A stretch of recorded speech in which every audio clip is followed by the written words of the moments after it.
முருகன் என்பவர் ஒரு மனித கருவில் ஒரு ஆணுக்கும் பெண்ணுக்கும் பிறக்கவில்லை. மனித கருவு எடுத்து எந்த பிறப்பிலும் முருகன் வரவில்லை. முருகன் தோன்றி இங்கு மனிதனாக வந்து எந்த காரியத்தை முருகன் செய்யவில்லை. முருகன் என்பவன் மிகப்பெரிய ஒரு ஆற்றல். அவர் என்ன ஒரு தத்துவார்த்தமாக சொல்கிறோம்.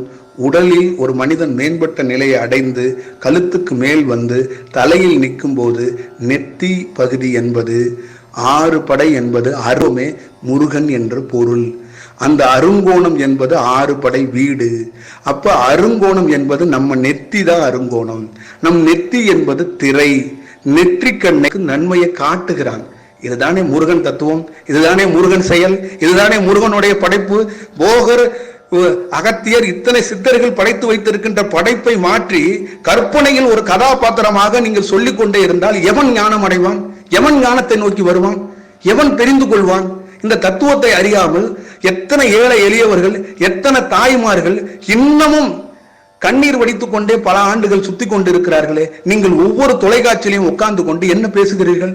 முருகனை பற்றி. முருகன் வந்தான், சஷ்டியில் ஒரு வேலை செய்யும், கிருத்திகையில் ஒரு வேலை செய்யும், அவன் சூரசம்காரம் பண்ணான், அவன் அதை செய்தான், அவன் இதை செய்தான்.